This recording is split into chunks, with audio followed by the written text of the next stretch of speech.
एक और चीज़ पता चल गई और वो ये कि केस नंबर 10 लिखा जा चुका है और case number 10 will be about a murder. तो ये अच्छा है, एक नई फ्रेंचाइज टाइप चीज़ शुरू हुई है और बहुत इंटरेस्टिंग, और हर दफ़ा उसमें क्राइम होगा और इसका क्राइम का सारा जो ये प्रोसेस चीज़ें और अच्छे अच्छे एक्टर्स वो भी सभा ही कर रही हैं, ये नहीं पता।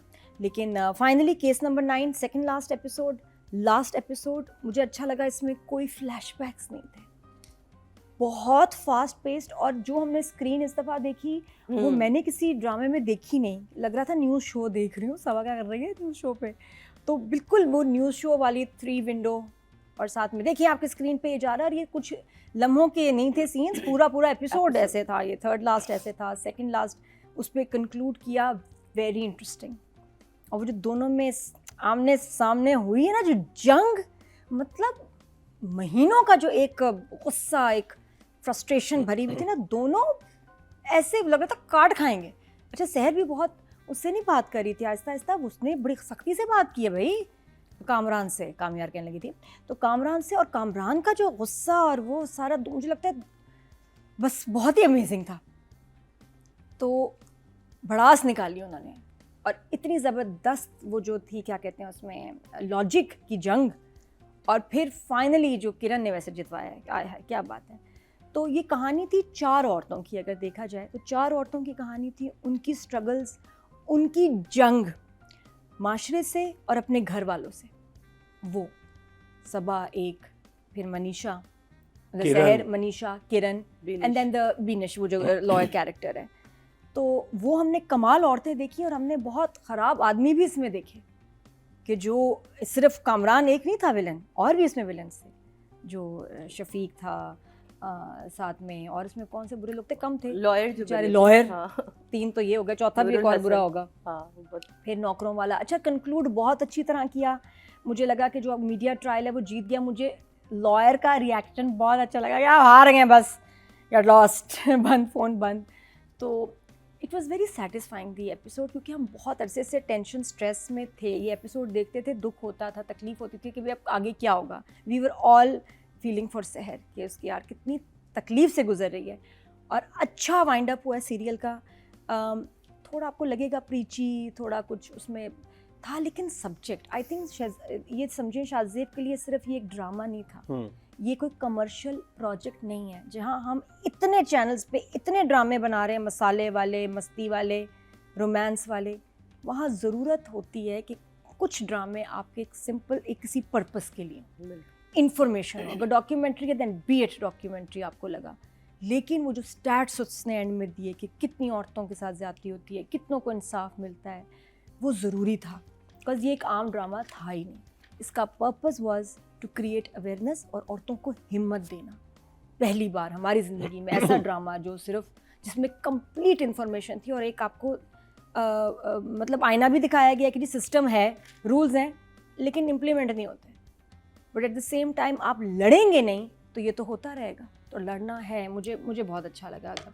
I love the way it ended. पता है बाहर ये सोशल मीडिया पे ही सारी अदालतें लग रही हैं, उधर ही फैसले हो रहे हैं, उधर ही हम डिसाइड कर लेते हैं कि ये गिल्टी है, ये गिल्टी नहीं है, ये चल रहा है ऐसा। लेकिन देखिए, अगर ये कोर्ट रूम में होता तो फिर ये जो डिबेट थी दोनों की, जो क्रॉस बैंटर, वो नहीं होना था। वो कैसे होता? तो आपका वो सीन, फिर वो लॉयर्स ही होते, यही होता। ऐसा तो मौका कोर्ट में दिया नहीं जाता कि आप बोलो और आप बोलो। वो मौका सिर्फ मिलना था सोशल मीडिया पे, या सोशल मीडिया पे नहीं, ये जो शो पे।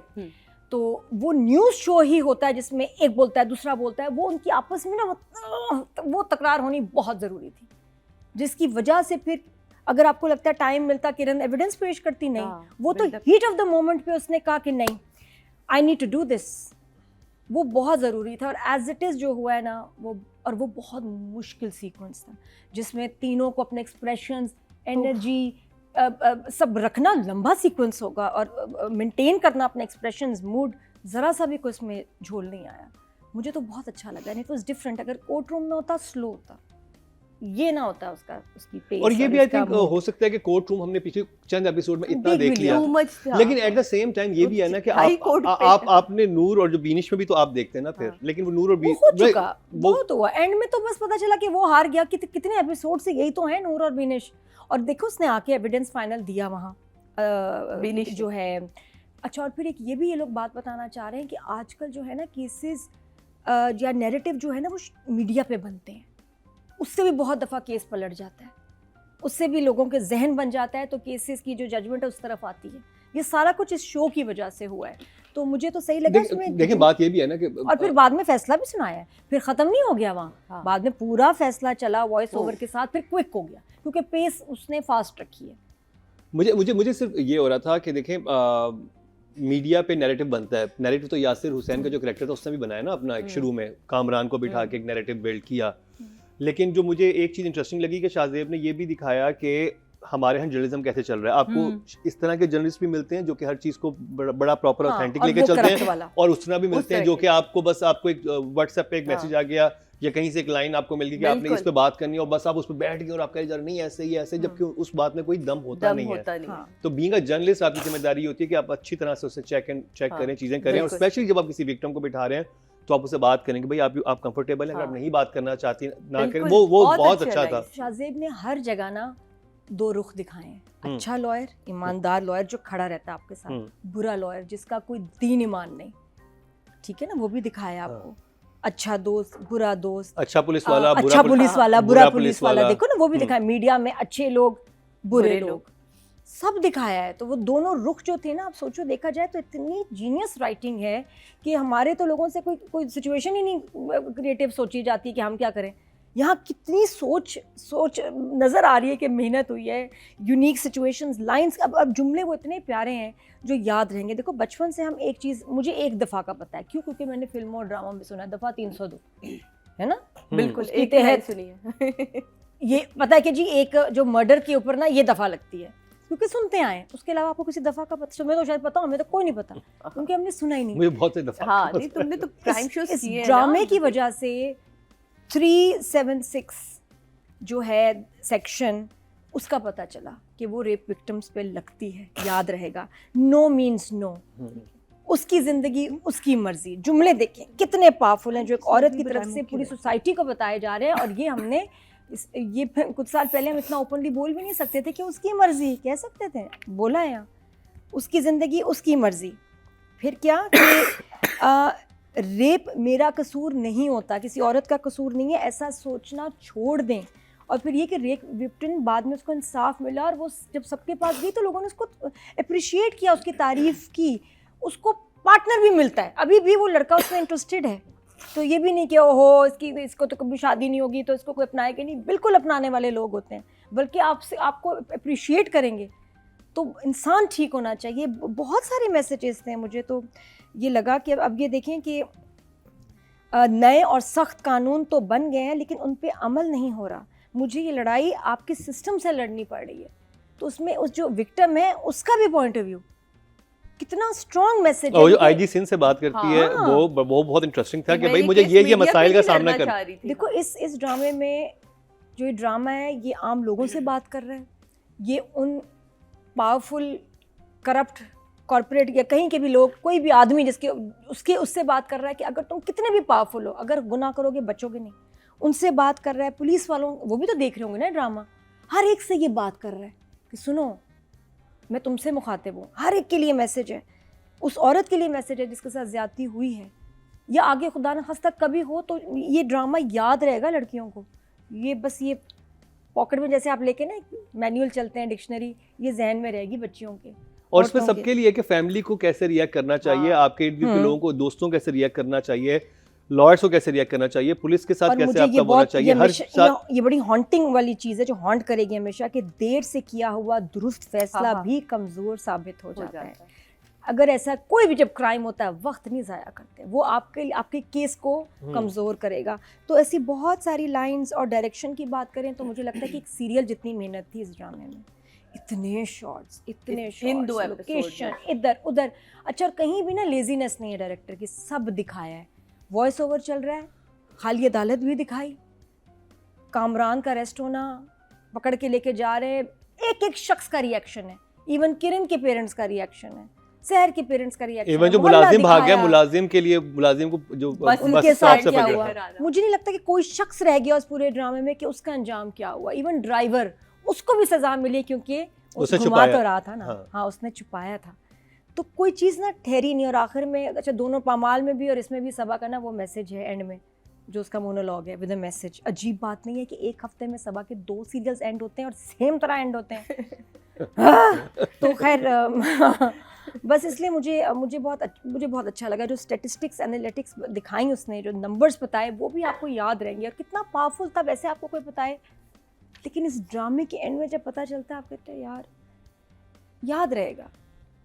और जब याद रहता है ना तो आप गुनाह करने से बचते हो, और किसी के साथ गुनाह हो जाए तो आपको पता होता है कि आपने लड़ना कैसे। ये ड्रामे आपको सिखाता है लड़ना कैसे। और मुझे इसमें जो एक बहुत इंटरेस्टिंग लगा वो ये कि जो आपका कामरान का कैरेक्टर ना उसकी मिजरी बड़ी इंटरेस्टिंग थी। नॉर्मली होता है कि वो बिल्कुल ठीक ठाक रहता है और एंड में बस सजा हो जाती है, फिर आपको नहीं पता चलता, लेकिन थ्रू आउट जब से उस पर इल्ज़ाम लगा उसकी मिजरी स्टार्ट हो गई थी। और उसकी एक लाइन है कि मेरा जुर्म ये है कि मैंने कोई जुर्म किया ही नहीं। बेस्ट, वो नहीं सीधा हुआ, वो नहीं सीधा हुआ, उसको अभी भी लगता है जहन्नुम में जलोगी तुम, सब जहन्नुम में जलोगे। प्यारी लाइन। सुना दी राइटिंग डायरेक्शन के नंबर 10 बहुत।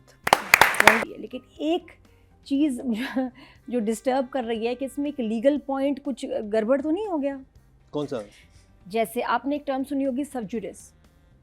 जब भी कोई केस कोर्ट में चल रहा होता है उसके ऊपर बात नहीं कर सकते। वही मैं कह रही हूँ, it is legally contempt of court. और मैं ये पढ़ के आप कहीं भी रिसर्च कर लें क्या है। A case is under judicial consideration, यानी कि केस अगर चल रहा है एक्टिवली बीइंग हर्ड और डिसाइडेड बाय अ कोर्ट, ठीक है जी। इस पे आप बात नहीं कर सकते media, individuals and even in the parliament आप बात नहीं कर सकते, क्योंकि ताकि सेफ गार्ड कर सकें आप ट्रायल्स को पब्लिक ओपिनियन, मिस इन्फॉर्मेशन या इन्फ्लुएंसिंग द जजेस और द ज्यूरीज। ये पाकिस्तानी लॉ में है, ये पाकिस्तानी लॉ है, ये यूके, इंडिया, पाकिस्तान हर जगह अप्लाई होता है। और अगर कोई किसी केस को, ऑनगोइंग केस को डिस्कस करेगा तो अंडर ये इस पे इसकी वायलेशन है, सब जुडिस रूल और रिजल्ट कर सकता है इन कोर्ट चार्जेस, पेनल्टीज। अच्छी मुझे याद है। तो मैं तो ये हैरान हूँ कि ये तो शाहजेब को तो पता होगा। No, I said I questioned this, but one of you said that as long as they don't discuss the case, but that's all they were discussing. So I said that. I said, how is it that a lawyer is coming here to give evidence Because to this? I still remember. So to me it was. I still remember कि जब तक वो court में case नहीं किया हुआ होता था ना, उस वक्त तक हम लोग शो करते में नहीं डिस्कस कर सकते कि जी क्या हो रहा है, क्या ये रिपोर्टर बता देगा कि कोर्ट में आज क्या हुआ, हियरिंग में ये हुआ, जो शाहजेब करते भी अपने शो पे कि जज ने ये कहा, वकील ने ये कहा, लेकिन आप अपनी तरफ से खुद से ऐसी अदालत नहीं लगा सकते। दिस इज सब जुडिस। अभी आप चेक करें तो अगर उसके हवाले से तो ये एपिसोड ही गलत है।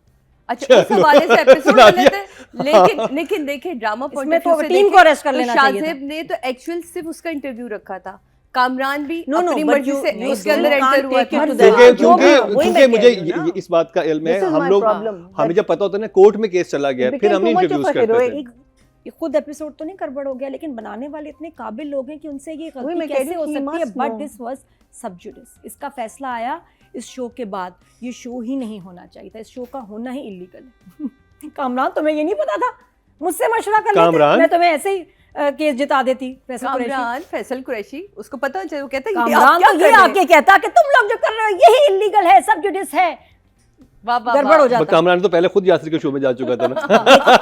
चलो लेकिन इनको तो पकड़वाता, देख लेता वो। खैर ये एक सवाल खड़ा हो गया है केस नंबर 9 की लास्ट 2 एपिसोड पे के वो मैं कह रही हूँ कि हाउ कैन यू तो नादिया आपके नंबर वही है बी जज। नहीं, नंबर मेरे एज अ ड्रामा मैंने बिल्कुल ड्रामा की पॉइंट ऑफ व्यू से हमने दिए। इसकी अगर कोई एक्सप्लेनेशन है, आई माइट बी रॉन्ग, मैं तो नहीं कोई इतनी बड़ी अथॉरिटी हूं। नहीं, मुझे ये तो मेरे बात में है बात कि अगर कोर्ट में केस चल रहा है तो आप उसके ऊपर शो नहीं कर सकते। तो फिर ये कैसे हुआ एपिसोड, ये बताओ। और अगर एपिसोड हुआ तो हमने उसके नंबर, और अगर हम सही हैं तो फिर इनके नंबर नल एंड वॉइड हो जाएंगे, डायरेक्टर के भी, राइटर के भी। फिर 0-0 पे आके खड़े हो जाएंगे आप लोग। ओके जी, राइटिंग की बात की जाए, टोटल वोट कास्ट हुए हैं राइटिंग की कैटेगरी में 18,229 और शाहजेब खानजादा के हिस्से में 3,556, जो कि 20% बनते हैं। 2 पॉइंट्स इनको मिले हैं, बहुत अच्छे नंबर मिले हैं इनको। और अगर बात की जाए डायरेक्शन की, टोटल वोट कास्ट हुए हैं 18,170 और सैयद वजाहत हुसैन के हिस्से में 5,126, 28% बनते 2.8, यानी कि डायरेक्टर को ज़्यादा नंबर मिले हैं।